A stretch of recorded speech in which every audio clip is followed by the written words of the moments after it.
It's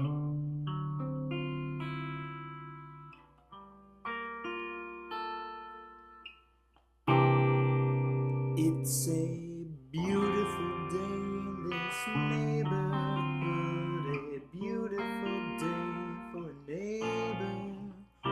Would you be mine? Could you be mine? It's a neighborly day in this beauty wood, a neighborly day for a beauty. Would you be mine? Could you be mine? I have always wanted to have a neighbor just like you. I've always wanted to live in a neighborhood with you. So let's make the most of this beautiful day. Since we're together, we might as well say, would you be mine? Could you be mine? Won't you be my neighbor? Won't you please? Won't you please? Please won't you be my neighbor?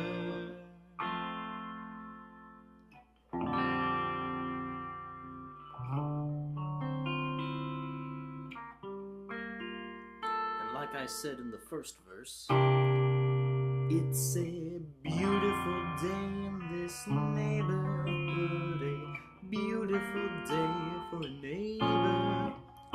Would you be mine? Could you be mine? I have always wanted to have a neighbor just like you. I've always wanted to live in a neighborhood with you. So let's make the most of this beautiful day. Since we're together, we might as well say, would you be mine? Could you be mine? Won't you be my neighbor? Won't you please? Won't you please? Please won't you be my neighbor? Please won't you be my neighbor?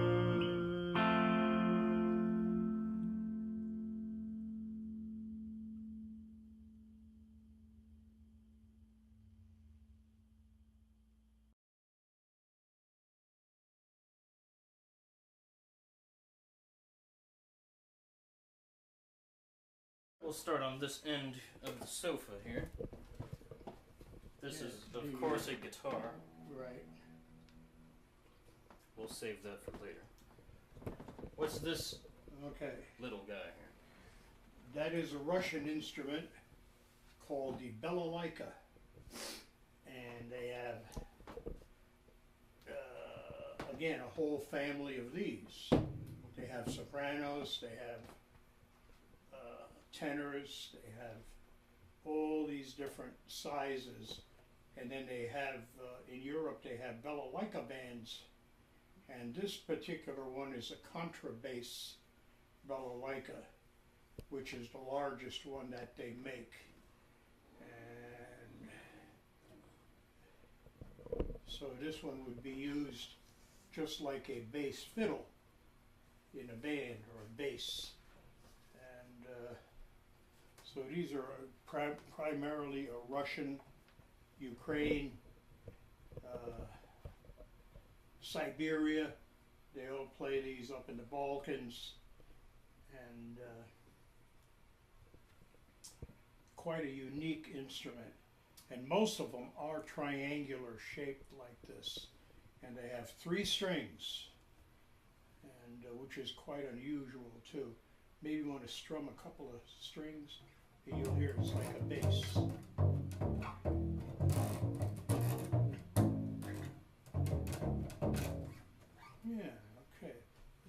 another Belalikas here. Watch out for the fan. And I just wanted to point out Yeah. the back. Oh yeah, it's It pretty. has this kind of pumpkin. All hand shape. done, no doubt. Yeah. And, How old do you think this Belalika is? I'd say probably in the early 1800s. And here's the Okay. smaller one. Okay, And now do you here, know? yeah, this is also a Belalikas. Ooh. But the difference in this one is that it's round instead of triangular shape, which is quite unusual. Most of them are triangular shaped, and this is probably a baritone size. So.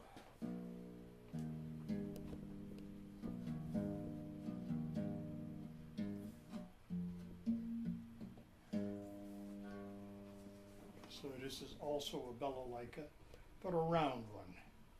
And like I say, they have a whole family of them.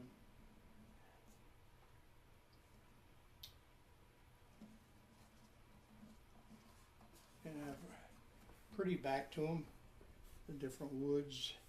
It's been used. Probably dancing by the firelight in the middle of the night with the gypsies. They're always dancing and dancing, smiling. Okay, that is baritone Belalikas. So, where did all these instruments come from anyway, aside from these ukuleles? Oh, when my father died, he left quite a few instruments. He was a avid collector of old instruments, so the majority of all these old things I inherited when he died, and I probably sold at least 3/4 of them. How many do you think you inherited in total? 875, Hmm. which was quite a few. Hmm. So it was a long trip back from Connecticut to Arizona, carrying all these instruments, and I sold what I could in Connecticut, and we're talking anything from basses to harps, and I'm glad he didn't collect pianos, and mostly all wind instruments, and it was mostly all collector's items.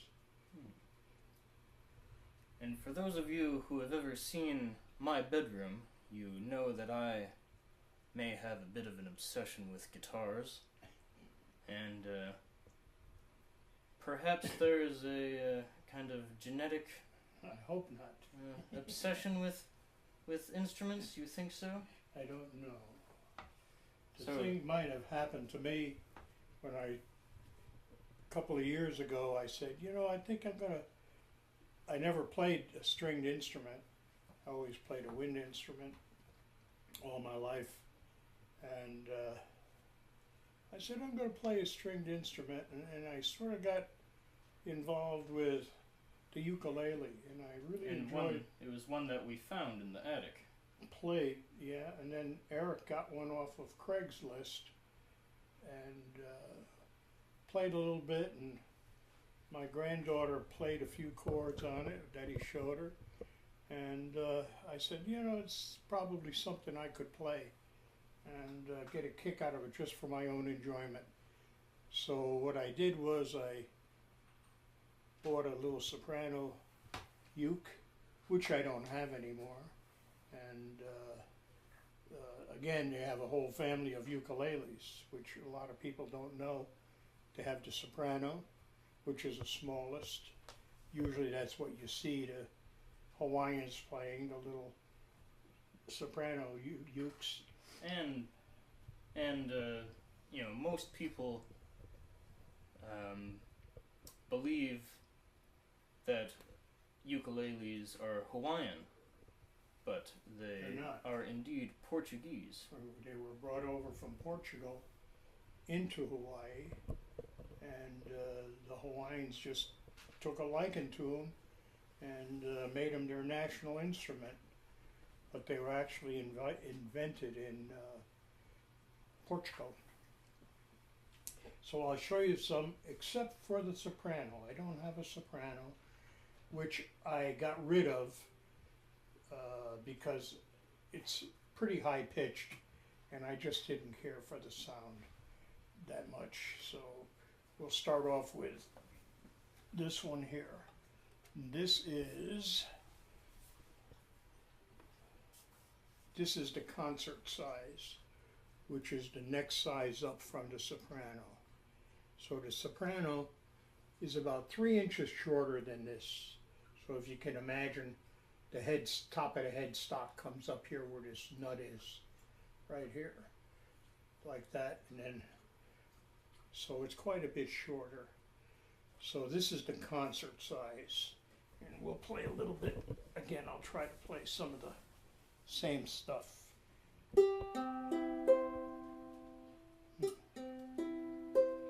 Same song. Georgia,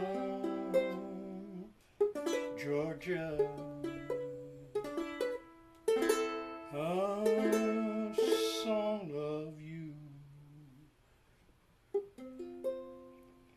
just an old sweet song, has Georgia on my mind. Now that's something that I can't do when I'm playing the sax. I can't sing at the same time. It's very difficult. But I can do it with the ukulele.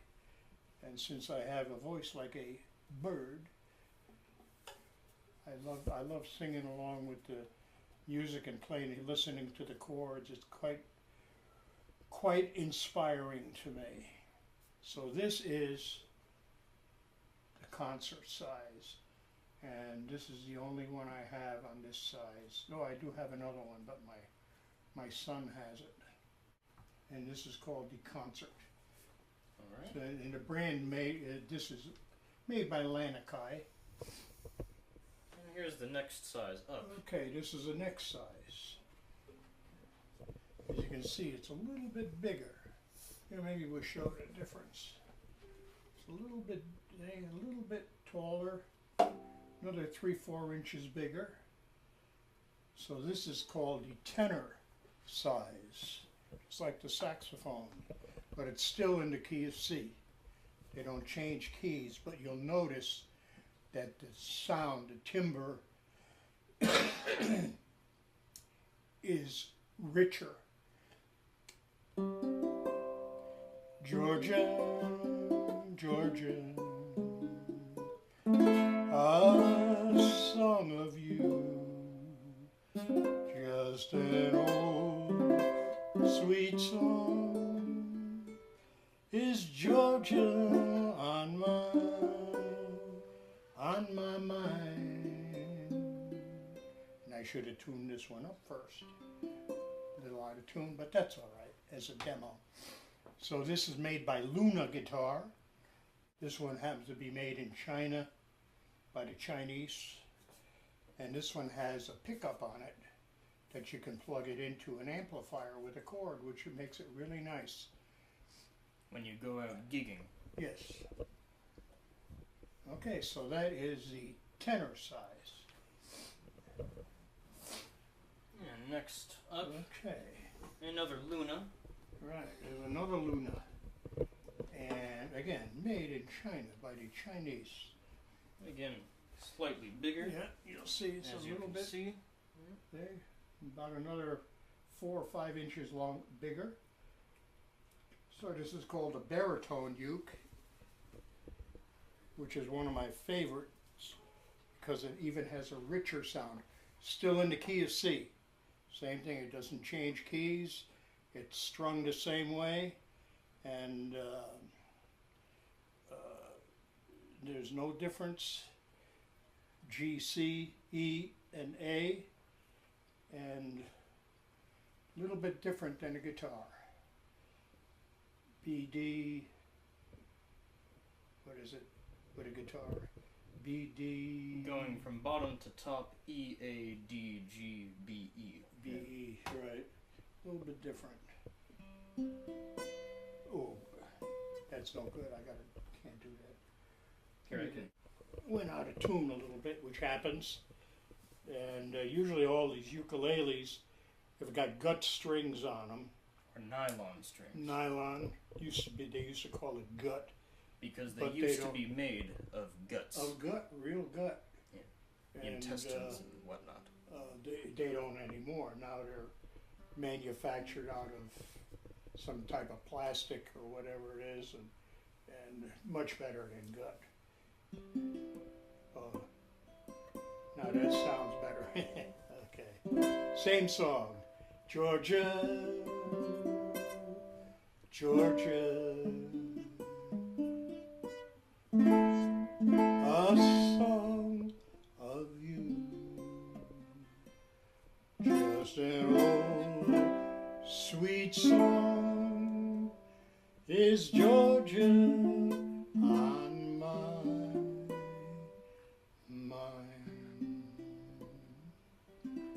So as you can probably hear, it's got a deeper, richer sound, not different, it's the same notes, but just because the instrument is larger and the strings are longer, you get a much richer sound. So that is the baritone ukulele. And this next uke, well, the last two ukes are kind of special. Yeah. Okay. Not that the other ones weren't special. Oh, there's my tuner. Okay. But this one is Okay, especially this one is different. special. And these were very popular in the Roaring 20s. In the 20s and the 30s, very popular. And they've made a little bit of a comeback, as you might have heard. A lot of the ukuleles have made quite a comeback. They use them in commercials a lot. If you ever notice, some of the commercials use ukulele in the background, a lot of them. So this one is called a banjolele. It's a cross between a banjo and a ukulele. And it sounds a lot like a banjo. And I'm just going to play a different kind of song. Sounds a little bit like a banjo and a ukulele. Here we go. 5'2", eyes of blue. What those 5 foot can do? Has anybody seen my gal? Turned up nose, turned down hose, flapper, yes sir, one of those. Has anybody seen my gal? So this is the banjolele, which has got quite a bit of volume to it. You don't need any amplification with this. And you can even get more by removing this back piece, which is called a resonator disc. And if you take this off, it's even louder. So that is the banjolele made by Gold Tone. And here is my favorite. Okay, why don't you play a Ukulele. little on it? Okay. This is the guitarlele. Guitarlele has 6 strings, and I just got it, and it's a tenor size. So as you can see, it's about the same size as a tenor. The difference is that it's got 6 strings like a guitar. And like I say, I haven't become proficient with it yet. I have to practice. I just got it within the last month. So Julian is going to give a little demo on it. This is called Okay. Elephant Minor, Moderato. Yeah.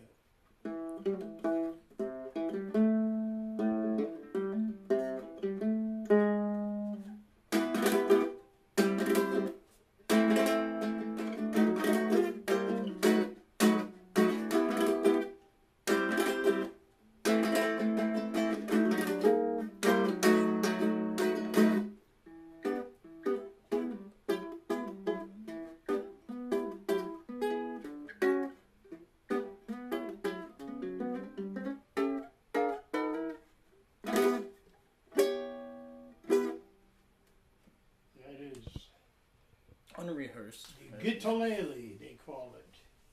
And they also have another one made by a different company called the Gillele. Mhm. But this is made by Yamaha, and they call it the guitarlele. So one of these days I'll be able to play it. And for those of you guitar players, this is the tuned the same way as a guitar, only it's as if you have a capo on the 5th fret. Right. So your first notes, or end notes, top and bottom notes are A. Mm-hmm. Okay. Moving on from the ukuleles, we come to this thing, which looks like a 4-string guitar. Yeah. Now this is, it's like a guitar, but it's 4 strings, like the uke. And just had to replace a string on it for the A string, which is this one. Now these also were very popular in the 20s and 30s, and they called them parlor guitars. I guess because they played them in the parlor, I guess. I really don't know what the purpose of them was, but they're a 4-string guitar and a very nice sound to them.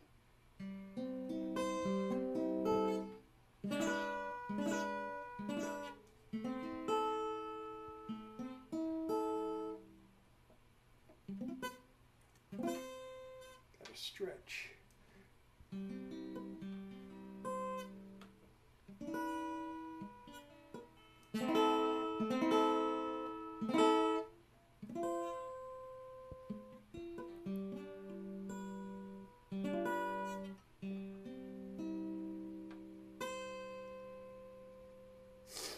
So this is what they call an O-size guitar, which is 3/4 the size of a regular, full, standard guitar.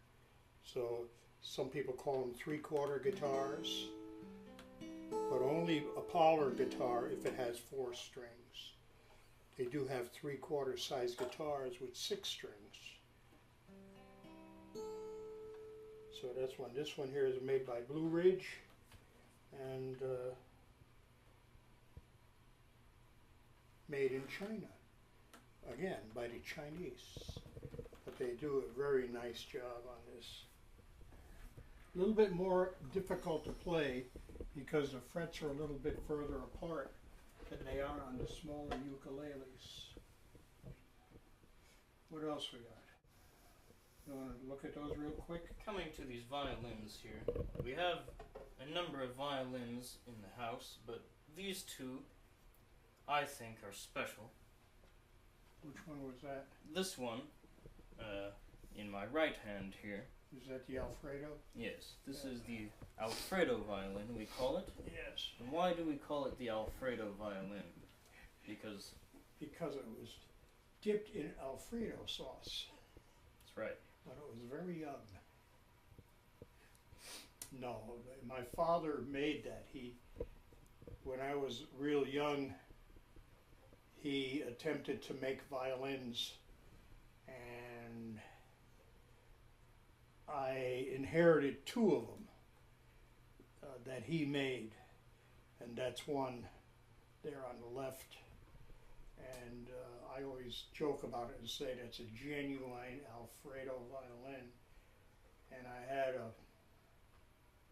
an acquaintance of mine come over and play it, and I just out of curiosity, I had 15, 16 violins, and I wanted to find out which were the good ones and which were the student models, which I got rid of. And the lady that came over, violinist, she played this one, and she says, this is one of the better sounding ones. So he always said, I remember him saying, I wish I could make a good violin. So I guess he actually did make a good one. And I have another one that that he made, but the finish is all bubbled out, and it needs to be refinished.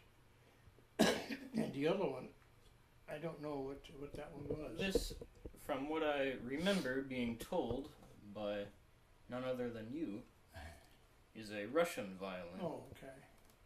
And the way you can tell it's a Russian violin is because it has these nice smooth edges on it, where most violins have these kind of sharp, Oh, yeah. Okay. corners. Mm-hmm. And this is nice and round. It Okay. reminds me of a donut, Mm-hmm. kind of some pastry Yeah. or something. Just want to eat it. Hmm. Yep, and so We have a little bit of everything. yet another Russian instrument. Yeah. Can't have too many of them. And Oh, Putin used to play that. alright, so, and I think I remember you saying this is from some obscure land like Wales or something?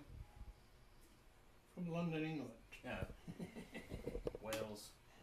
Yeah, England. this is from London, England. And it's quite different. It's got this horn on it, like an old time Victrola. Here's the amplifier. And then right here,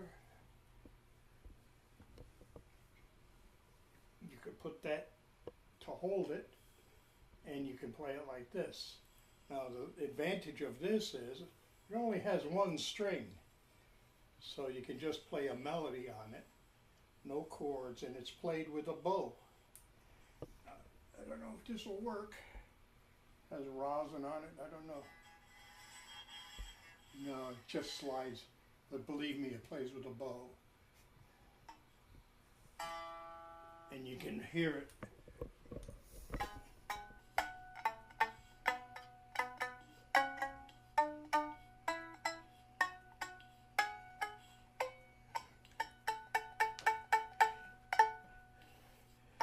And so this is made in London, England, and it's called the Stroh Viol. And so you don't see too many of these around. And this you can move around to aim at the crowd as they assemble around you, throwing underwear at you.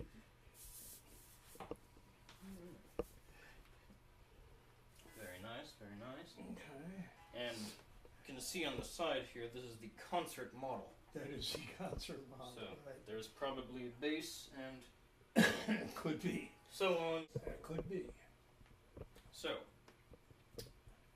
This is a Japanese instrument. labeled as Jap guitar when I found it in its found it in the attic. Oh, Probably not the real name. it sounds Japanese, doesn't it?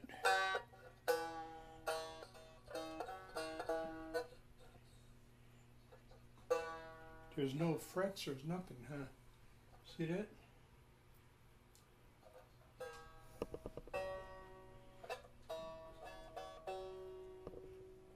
So I'm not sure what this is called, but this looks like it's snakeskin.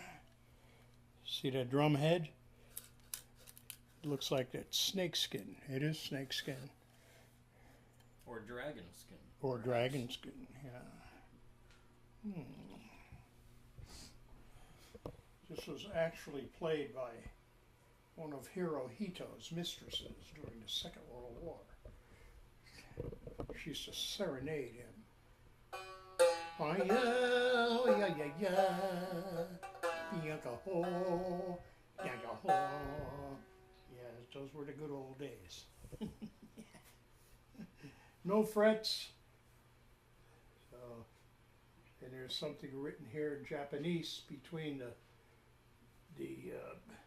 pegs that don't know what it says because it's in Japanese, but quite an interesting little thing. I have to take it to a Japanese restaurant. and have them interpret it. Could do that. Alright, and the final instrument. Oh, there's more yet? Last one. Oh, okay. Yeah. Now, as a child, Yeah. I used to fool with this, Yeah. and You're still fooling with it. I always wondered why these spikes were on the back of it. So And we'll I always assumed it was some kind of torture device. An instrument for slaves or something that you would stick in yourself and play. Turn it again so I can see. See. Yeah, it's got the Spikes. points on it. Is there one in the top too? Mm-hmm. Okay. Hmm. 3 spikes. Yeah. Top one for the solar plexus, Yeah. the other 2 for the iliac crests. Hmm. Oh, it feels so good when you move it Very away. intimate. The pain. And this is also played with a bow, Yes. from what we understand. And I can understand that because this is called a bowed zither, which is played with a bow. There are many zithers that are plucked, and so this one is what they call a bowed zither. This one here is made in the old country, Germany. That's where this one is from.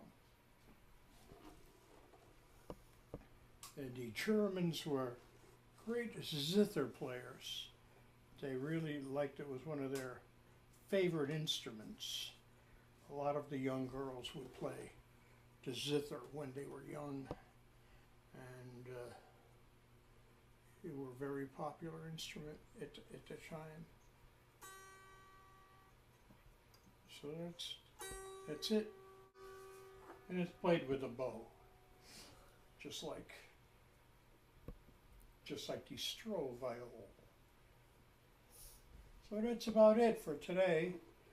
Next time we'll gather up the other 600 instruments and go through them. There you go. Oh, well, he was talking about the points. Yeah, and these little feet, these little legs, have got points on them. And the reason they're there is that they used to play this laying flat. And they would put it on a board or a table that they didn't care too much about. And these little points would stick into the wood and keep the instrument from wobbling around while they were using the frets and bowing it. Or otherwise this thing would be flipping and flopping all over the place. So that's what this is, the bowed zither.